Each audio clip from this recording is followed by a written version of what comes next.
দামের ব্যাপারে open challenge সাগর electronics, Debnath হসপিটালের কাছে, বাসুদেবপুর, আরামবাগ। যাচাই করুন আজই। শিবম মার্বেল অ্যান্ড গ্রানাইট, ঐতিহ্য আর আধুনিকতার মেলবন্ধন, এখন গড়বাড়ি, আরামবাগে।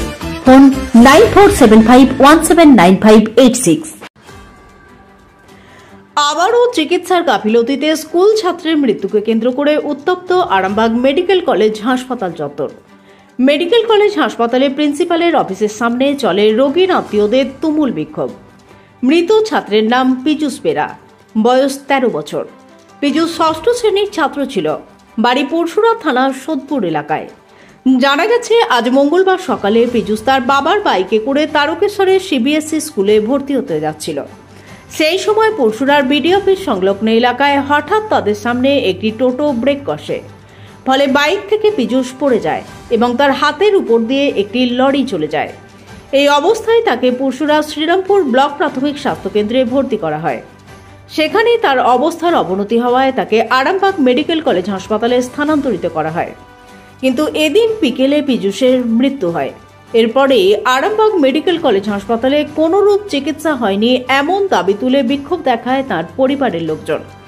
ঘটনাস্থলে ছুটে আসে আরামবাগ থানার পুলিশ। এরপরেই পীযূষের পরিবারের লোকজন প্রিন্সিপালের অফিসের সামনে চিকিৎসার গাফিলতির অভিযোগ তুলে বিক্ষোভ প্রদর্শন করে।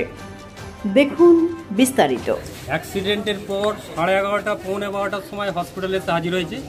ডাক্তারবাবুরা এমার্জেন্সিতে লিখেছেন যে এমার্জেন্সি একটা শ্রীরামপুর হসপিটালে লিখেছিল। হ্যাঁ বলছি, এক্সরে এমার্জেন্সি এক্সরে করার কথা, ওখানে গিয়েছিলাম।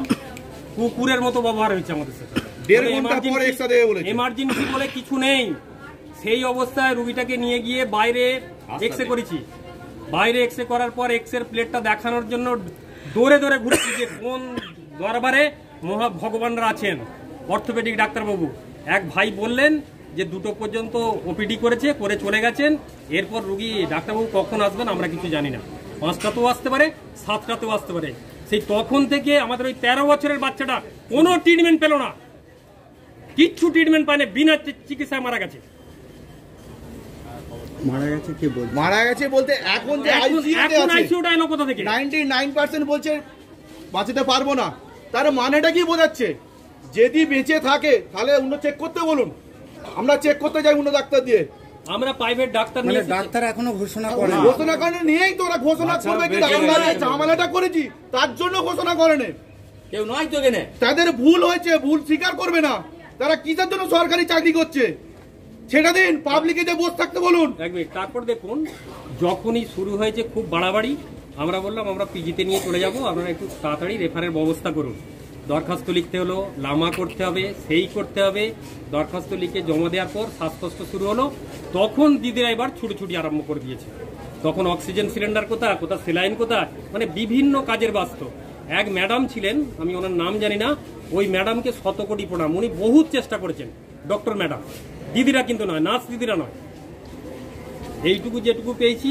আপনার পেশেন্টের নামটা কি? বাচ্চাটা কিভাবে হয়েছে? বাচ্চাটা আজকে ও সিবিএসসি স্কুলে পড়ে তারকেশ্বরে। ও আজকে ভর্তি হতে যাচ্ছিল। ও ক্লাস 7-এ উঠলো, ওর বাবাকে ভর্তি করতে যাচ্ছিল। মানে যেতে যেতে কোথায় আস্তে করে যাচ্ছিল, ভিড় বলে পিছন থেকে টোটোতে ধাক্কা মারে। টোটোয় ধাক্কা মারতে সেখানে স্লিপ করে পড়ে যায়। যা পড়েছে সঙ্গে সঙ্গে পিছন দিকে লরি এসে গেছে।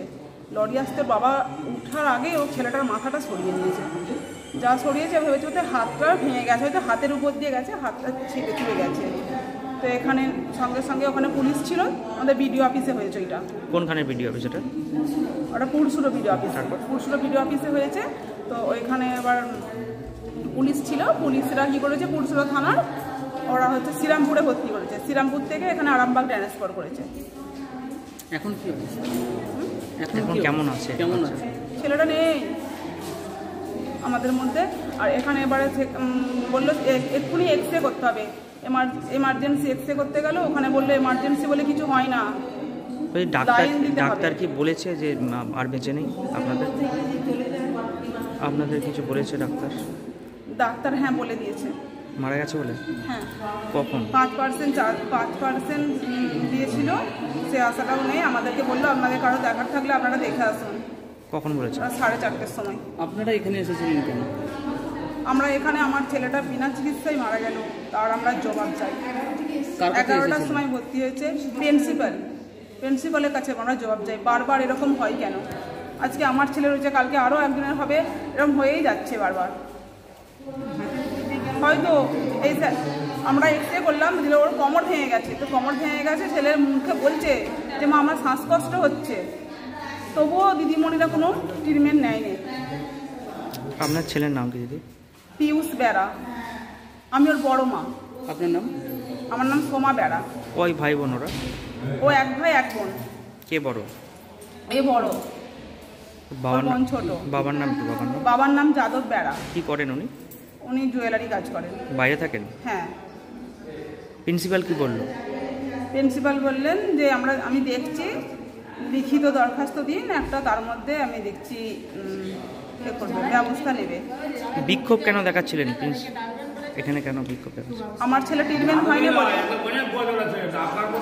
বলুন। ছেলে ট্রিটমেন্ট হয় না বলে ওই জন্য 11টায় ভর্তি করেছি, বিকেল 4টে পর্যন্ত কোনো রকম ট্রিটমেন্ট হয় না। আপনাদের ভালোবাসার আরেক নাম চন্দন জুয়েলার্স। চন্দন জুয়েলার্স, আরামবাগ, সদরঘাট, হুগলি। এটা একটা অ্যাক্সিডেন্ট কেস, পেলভিক ফ্র্যাকচার, তার সঙ্গে শোল্ডার ইঞ্জুরি আর মাল্টিপল ইঞ্জুরি ছিল বাইক থেকে পড়ে গিয়ে। যাই হোক, পেশেন্টটা সত্যি খুব খারাপ ছিল, তা আমাদের এখানে নিয়ে আসে এবং আমরা এমার্জেন্সি থেকে তাকে অ্যাডমিশন করা হয় সার্জারি ওয়ার্ডে। তার মধ্যে যে পরিষেবা আমাদের স্যালাইন চালানো বা দেওয়া, সেগুলো আমাদের ডাক্তাররা সবাই ছিলেন, সেই নিয়ে ওনাদের কোনো কমপ্লেন নেই। ওনাদের কিছু কমপ্লেন আমার কাছে করেছেন রিগার্ডিং স্টাফের ব্যাপারে আর এক্সরে টেকনিশিয়ানের ব্যাপারে। আমি ওনাদের বলেছি যে আপনারা লিখিত জমা দিন, ওয়ার্ডে যদি কোনো সিস্টার বা কেউ মিসবিহেভ করে থাকে আমি সেটা এনকোয়ারি করব, এবং এই এনকোয়ারি কমিটিতে যেদিন এনকোয়ারি হবে সেদিন ওনাদের ডাকবো, বাড়ির লোক থাকবেন বা যারা সঙ্গে ছিলেন, এবং সেখানে এনকোয়ারি যা রিপোর্ট হবে, যদি কারো ডিউটি থেকে তাকে অফ করতে অফ করবো, যদি কারো ট্রান্সফার হবে, এবং আলটিমেট ডিসিশনটা আমি স্বাস্থ্য ভবনের ডিএমই স্যারকে জানাবো, এবং সেখান থেকে আলটিমেট ডিসিশন হবে। যদি কারো পানিশমেন্ট প্রাপ্ত থাকে অবশ্যই পানিশমেন্ট আমি দেওয়ার ব্যবস্থা। আস্থা মাল্টি স্পেশালিটি হসপিটাল, আন্তর্জাতিক মানের সমস্ত রকম পরিষেবা।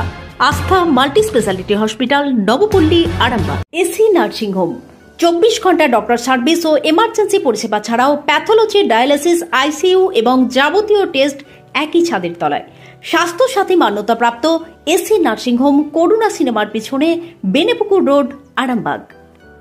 বিবাহে বাধা, দাম্পত্য কলহ, ব্যবসা বাধা, চাকরির সমস্যা, বিদ্যায় বাধা, প্রেমে ব্যর্থ, সাংসারিক অশান্তি, মাঙ্গলিক দোষ, কালসর্প দোষ সহ যে কোনো সমস্যার সহজ ও গ্যারান্টি সহ সমাধান পেতে আসুন শ্রী অজয় শাস্ত্রীর কাছে।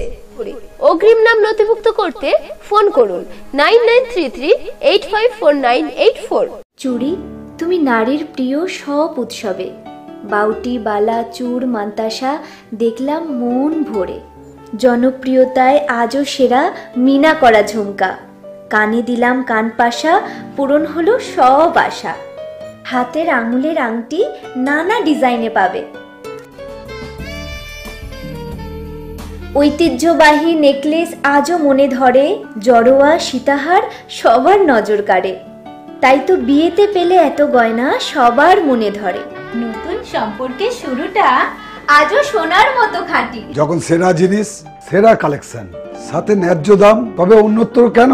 অর্ধশত বছরের বিশ্বাস, আপনাদের ভালোবাসার আরেক নাম চন্দন জুয়েলার্স, আরামবাগ, সদরঘাট, হুগলি।